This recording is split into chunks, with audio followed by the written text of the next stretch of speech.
Hi, and welcome to Dustin's Kaleidoscope. I am Dustin Dumas, and I am here today with Gregg Banks. Gregg is an artist, a muralist, and you do so many different things. Thank you so much for being here. No problem. I'm kind of used to these interviews by now. Okay. Yeah, because there's this guy named Gary Campbell, and he interviews artists. He does a lot of YouTube interviews. Oh, The okay. artist recreates the world. All right. So I've done several interviews with him on camera. So this is going to be easy for you, is what I'm hearing. I hope so. All right, so let's get started with tell us a little bit about your background and how you even started as an artist. Okay, so I'm gonna try to not make the long version of the story, but my parents had moved us to Plainfield, and at the time there were 6 children, Okay. you know, and we were making a lot of noise one day in the house, and my mother sent everybody down in the basement to do something, and I found a penny, and so then I found a roll of brown paper and a pencil. So I announced to my brothers and sisters, I'm going to draw a penny. And so I drew exactly what the penny, had on it. The Abraham Lincoln, the dates, and everybody was quiet watching me. So my parents got nervous, said, wow, they're so quiet down there, what happened? And so they came down there, and when they saw that I drew the penny, their reaction sort of got me started drawing because they appreciated what I drew. And so I felt it was something special. And so I continued, to this day. And concerning the penny, moving fast forward, I saw a flyer on a pole for Newark Arts, and it was requesting volunteers. Okay. So I went to Newark Arts, I went to the meeting that they were holding, and I started volunteering as a gallery sitter at a fire station art gallery on Prospect Avenue Okay. in Ironbound of Newark. Oh. The artist at the time was Willie Cole, and gallery sitting started me getting interested in explaining what the work was there. So I sort of turned myself into a curator, and I was bringing people in and explaining to them what they were visiting. Therefore, it was chandeliers made out of water bottles, like the little drinking water bottles. And he had like 3 of them and a curtain going around, each one made out of the same water bottle. So they were like rooms. And inside every water bottle was a clear film strip, red film strip of a Buddha. So the light that would shine in from the outside would give this pinkish glowing effect. And some of the people were afraid to come in there. Like the Spanish people would ask me, was it a church? Oh, and I would tell them, no, it's an art gallery. Come on in, entrada, Okay. And so I found a book about him, and his name is Willie Cole. And so when I studied the book, I was able to tell people more about his work. And then I started working inside that gallery. The people who were doing the art shows paid me to do maintenance. Okay. So I was repairing some walls and repainting the walls that they hang the artwork on. And then I was commissioned to paint a portrait, but I didn't have anywhere to paint it at the time. And I asked the proprietor of the gallery, I needed a space to paint this portrait. And she told me that, you know what, Greg, your work is so great here, we're going to give you a studio for 6 months. Oh, wow. And I almost fell off my feet. And so I had 3 days to paint the portrait. Okay. And my studio space was in a building that used to be called the Button Factory. It was by Penn Station. Okay. And so I was up on the 3rd floor in this room about this size. And I said 6 months. So I had to paint as much as I could, and utilize that space. Right. But on entering that room with the lady who owned the building, I told her that story about the penny, and she said, that's interesting. look over there on the floor. And on the floor was his oversized penny screwed into the floor. Really? Yeah. Wow. Yeah, I still have it home. And that started my journey into leaving the factory work. Okay. And, you know, because I had to provide for my family. And I said, because every day at work, I would do a sketch or something at lunch, and somebody would say, wow, you did that? If I could do that, I wouldn't be here. And I kept hearing that, you know, and so I took them up, you know, on that. And I just said, I'm going to retire and do art. So did you have any formal training with art before you started? Only in grammar school. Then I went to Arts High and Essex County College. Okay. But I was already advanced All right. in the art field, you know, at the time. So you were basically self-taught. Yeah, Okay. yeah, it's a gift. Okay. It's definitely a gift. So do you spend like hours and hours each day, or do you not have to spend as much time each day with your art now that you've advanced so much? So looking at these paintings here, you know, it looks like it took a long time, you know, to somebody, but they're like maybe 3 days work. Really? Yeah. That's so hard as to far believe. as hours, me working hours on it, no, if I think about it, I can do it. So I take commissions more serious though. Okay, so so when you said you think about it, you know, then you do it. How much research goes into your art? The thing about research, when I'm painting for a church, I've painted several churches in Newark. The Shiloh Baptist Church on I can't think of the name right now. Davenport Avenue. And when you say you've painted inside, do you mean that you've actually painted on their walls? Oh, on their walls. Okay. Yeah, so is it more like a in mural, the sanctuary. or is it? It's a mural. Okay. So I was in the library one day, right, public library, and I saw this guy, and we kept looking at each other. And so I just, you know, like broke the ice. I said, you look familiar. He said, yeah, you look familiar too. And he said, my name is Malachi. And I said, oh, Mr. Malik. He said, Pastor Malachi. And I said, oh, okay, what am I supposed to bow or something? You know? So shook his hand, and he said, what do you do? I said, I'm an artist, you know. And so he said, that's why we need to meet. And he said, I'm going to give you a call. So I gave him my card, and we sat down when I went to the church.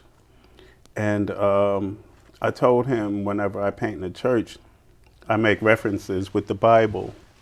So we find a passage in the Bible, something that would represent the church. And so we came up with the word together. That was the research. We came up with the word worship. Okay. So I painted the word worship, but every letter had a picture by it, like a praise dancer or somebody getting baptized or somebody being anointed. So every word had a picture by it. And I did the calligraphy lettering, you know, for the word worship. And then I did another painting at, sometimes I just go up to people and tell them that they need a painting or they need a mural.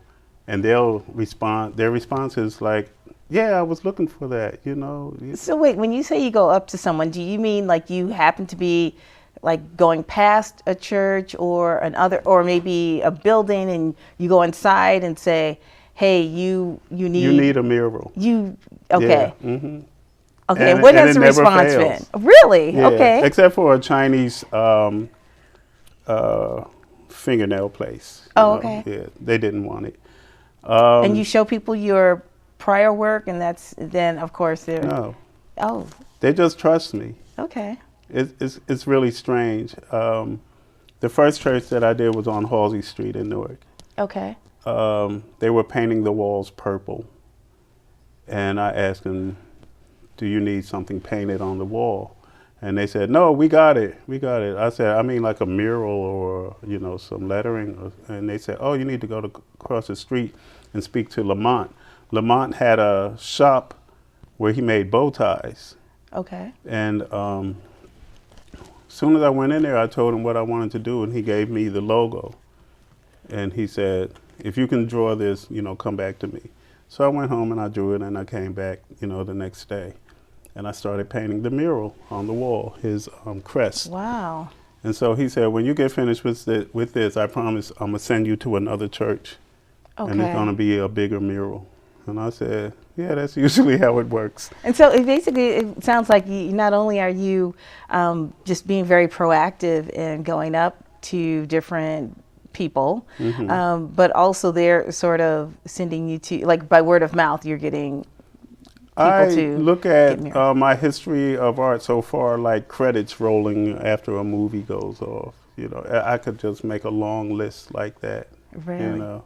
And so did you start doing this? I know you said you've been doing this since you were very young, but did you start doing it professionally after you retired?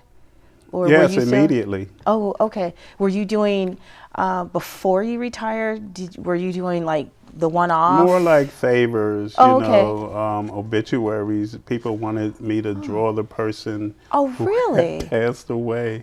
Oh, like Even based the on a one picture? that I had to paint in 3 days, I asked for a nice clear picture to paint this person, and the only picture they had was an obituary. And I said, oh, he's not here anymore. So I'm painting in this room. The whole floor is dark except for the room that I'm in. Really? Yeah, in that building, the Button Factory. And, you know, it gets like really spiritual when you're painting somebody who's not here anymore. Because I talk to the canvas, you know. Okay. Yeah, I said, you know, like, okay, one of your eyes are like this, and you kind of have a smile, but you don't. And, you know, it's a regular conversation that I'm having with the work that I do. Now, is that, we only have like a minute left, so you may be able to answer part of it now and on the other side of the break. But is that your normal process of sort of speaking and talking to the painting? Yes. Is it? Okay. Okay. So with people, I understand you're like thinking about like, okay, where the eyes are, where the, you know, face placement. With more abstract paintings, what are you talking? What are you saying?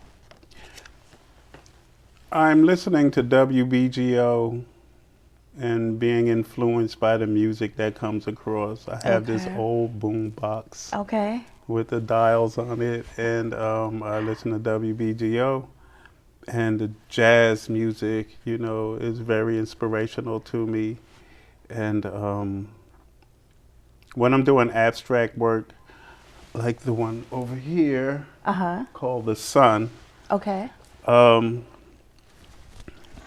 I'm connecting with the music and the visual arts at the same time. Okay. And it's really not that complicated, even though it may sound like it. But I guess you can compare it to meeting a friend, and everything just falls into place. Okay. Well, I want you, we're going to take a quick break, but I want you to tell us a little bit more about both of the paintings when we come back on the other side. So I'm Dustin Dumas, and you are watching Dustin's Kaleidoscope. We'll be right back. It's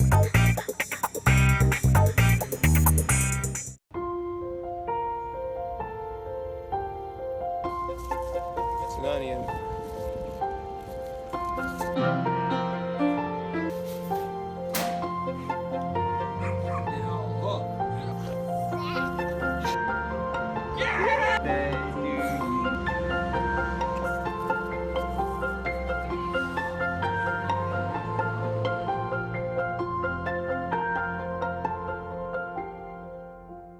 Hi, and welcome back to Dustin's Kaleidoscope. I am Dustin, and I am here with Gregg Banks, the artist who has done these two beautiful pieces of art behind us, or behind him. Can you start by telling us a little bit about each of these pieces of art? Yes. First of all, the technique that is used on it is fabric paint. Okay. It's a fabric paint that you squeeze out of a tube. And the first one that I did, I didn't want to sell it because I was so amazed at how it turned out. And with Newark Arts, they have the Newark Arts Festival every year, and I'm always in it. Hopefully this year as well. It's in September through October. I made these designs, and then I spray painted gold, and then I used some green spray paint, and then it sort of made it look like ancient copper. Oh, right. Thing. And so there's a patina on it. Patina, yeah. Okay. And I put it in the show with 2 other paintings. And I said, I don't want to sell it. It was like 24 by 16. And I said, you know what, I'm going to put $1,000 on it. Because you had to put a price on it. Right. And so, nobody's going to buy this painting. And, you're like, I'm taking this home. My friend called me and she said, I think your painting sold. I said, wait, the show didn't even start yet. Oh, wow. Are you sure it's my painting? She said, yeah, there's a red dot by it. And in the galleries, when a painting sells, they put a red sticker dot by the painting. So I said, is it by my painting or is it in between 2 other paintings? You know? Just trying to make sure. You're like, is it actually my painting? And then I said, wait a minute. How much did I put the price on it? She said, yeah, it's $1,000. And I said, oh, somebody bought it. Oh, somebody bought it. You know, so it was like a double effect. And so I felt that I had started a new style, you know, that people appreciate.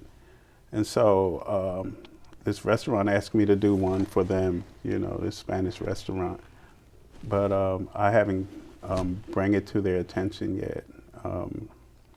Instead of just the design that's on there, I put an album in 245s. Like records. real yeah, 45s. I went to a thrift store and I found an album with love songs on it. And then I found 2 little 45s with love songs on it. And I adhered them to the canvas from the back. Now this is not, you don't mean this canvas, no, you not mean this one, another one. but this size though. Okay. 40 by 30. And then I said, I'm going to make a series of them. So when I was in the Source of Knowledge, it's another store on Broad Street, and it's like a little museum in there with all the masks and the drums and the books. And I saw these masks, and I took pictures of them, and I told them I was going to paint one of them, and so that's where this one came from. Okay. Yeah. So could you explain, like, is this canvas and this is canvas. A border of turquoise is painted on there. I made the frame. The frame is not really a frame. It's just something to stop the canvas from warping. Oh, okay. Yeah. Okay. So I could easily take that off and put a real frame on it. Got it. But it really secures it for storage. Yeah, so I painted the face, and then I went on with the fabric paint, just squeezing the details out. So everything that you see that's upraised, 3-dimensional sort of, is from the fabric paint. Oh, that's amazing. And then the colors are spray paint to make it look like a sheet metal style of art. So, so you have to do this obviously in like layers. So did you do like the turquoise background first, and then you did the fabric paint, and then you did the turquoise is actually last. Oh, really? Okay. Yeah, okay. I just neatly paint around the metallic paint. So, and the thing is that this looks like a copper painting. Like you took copper squares and made the indentations. Like the old style of ceilings. Yes, yes, exactly. Yeah. And you were saying earlier that this would have taken you, or this took you about 3 days or so? Yeah, 3 days. Oh, that's really beautiful. Yeah. So this one was 2 days. Okay. And the same premise of it's canvas, and then it's fabric paint, and then you made it look like metal. Paint. Yeah. Okay. Like 3 different colors of spray paint. Okay. So you were saying this one is the sun. The sun. And so can you explain, like you said this one came first, or was it? Well, this one was first. because I wanted to do the masks from the source of knowledge. Oh, okay. This one is second, and I have like 3 more at home as well. Meaning that they're exactly the same, or a series that are A similar? a series of different shapes. Oh, okay. Yeah, Okay. with borders. And this one is the sun, and it sort of looks spiritual because I can stand up. Oh, sure. Okay. Just make sure. Oh, you do have your mic. Okay. And there's a face here, Okay. like 2 eyes and the mouth, and it's raining down on this tree Okay. here, and then the rest is a mud cloth design for the background. Okay. Wow, that's really beautiful.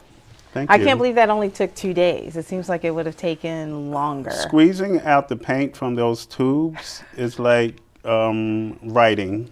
Okay. Yeah. Okay. So if you imagine Just doing that Yeah. for a while. So let me ask you this about, like, so this is a totally different style of art compared to when you're painting the murals. Do you have one that you prefer over the other, or it doesn't really matter to you as long as you're painting? as far as the style, this one I'm really connected to for now. Okay. Until I, get some kind of revelation of doing something different. Okay. And I like doing things that's different from other people. Well, this truly is. I Yeah. don't see I did a this. painting of, I call it crime scene. Okay. And sometimes when you make requests, not from people, but just like from your own ideas, I need this or I need that, it actually comes into fruition. This picture called Crime Scene was a man struggling with crime scene tape. Like the yellow tape? Yeah, he's having like he's tired he's of crime scene tape. Okay. And then it's like what I used to see when somebody gets killed or murdered, they have all of the bottles of liquor and candles and things on the ground, the little memorials. So I actually painted that on the bottom, and I have these crucifixes, like gold ones and silver ones, and I got them attached to the canvas. And I was looking at it and I said, you know what would make this really pop? If I had real crime scene tape. Where would I get that from? So the next day I'm going to work. Oh, I teach in Irvington, an after school program. Okay. I teach art. And it's on Union Avenue. And I'm going across Union Avenue and I get to Lyons Avenue and there's a little bodega type of store. And it's crime scene tape all over it. Boy. And Okay. I went over to it and I said, what happened? And they said, oh, somebody shot the owner last night. And I said, what?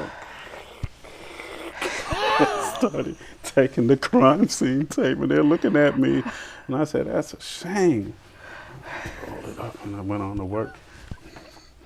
Wow. And then I went home and I applied it to the painting. I just draped it around the painting. Oh, that. Yeah. That. I had it on display at Rutgers when Larry Ham had a Stop the Violence program there, just one day. So I bring the painting. I was there as a guest. You had the RSVP, and I just bring the painting with me. Okay. And I just set it up, and everybody started taking pictures of it, Cornel West was there, Roz Baraka was there, and I took pictures with them in the painting. Okay. Yeah. And was this painting just for you to display, or was it for sale? Okay. Yeah. So do you still have it? It's kind of hard to be attracted to misery as far as art. Like, who would want that in their house every day, looking at it? But it's a point that I was trying to get across, you know, Right. of my feelings about these memorials, you know, all over the place, you know, people, you know, dying, you know, in some kind of tragic form. So these memorials exist, you know. So it sounds like a lot of your, well, at least some of your paintings are based on like they're realism in that these are scenes or ideas that you can see as you go about your daily life. Right. Whether it's, you know, a mask at the source of knowledge or, you know, if it's crime scene tape from. Yeah, I like to an focus actual. on awareness. Okay. Yeah. Now, why is that? Why? Because awareness? I think it has to be recorded. Okay. If you listen to the news sometime, you can't tell if they're telling the truth or is it half of the truth or whatever. But when you look at art, you can come up with your own definitions. I was invited to this challenge to paint like this artist named Joel Lopez, and he's a great artist, but I know his style. And so the challenge was to paint something for COVID in the style of Joel Lopez. Okay. So I painted this guy, kind of built. He's holding a mop and a broom. Okay. He's a custodian, but he has the American flag draping across his body, and he's holding that mop like his weapons. And then I have the COVID, how they designed the way COVID is supposed to look. That ball with the spikes hanging out of it. Yes. And so I have all of those, and he has to clean this up and stuff, but he looks like a superhero. Oh, okay. And another artist who was involved in that challenge, he told me later, he said, when I saw your painting, I put my brush down. I think that says a lot about how your paintings move people. So, yeah. So we only have we have less than a minute left. So maybe you could tell us where people can find your art. First of all, I would like to announce that I've recently been giving art classes at the Jerry Gant and Rodney Gilbert building. Okay. 505 Clinton Avenue every Monday from 11 to 1. Okay. It was for seniors in the beginning, but they didn't find a way to get the seniors out of their apartments to come there. Okay. And so I just invited any and everybody. Yesterday I had 3 women from France painting these paintings with me. Okay. Yeah. So that's where people can find you? Can they find you anywhere online? We literally have like 5 seconds. Oh, Gregg Banks 51 is my Instagram. Okay. And I show my work on Instagram a lot. Okay, well, Gregg, thank you so much for coming and sharing your art with us and your reasoning behind the different types of art you do. Thank you so much. You're welcome. And it was my pleasure. Quite welcome. I'm Dustin Dumas, and this has been Dustin's Kaleidoscope, and we will see you next time. Bye.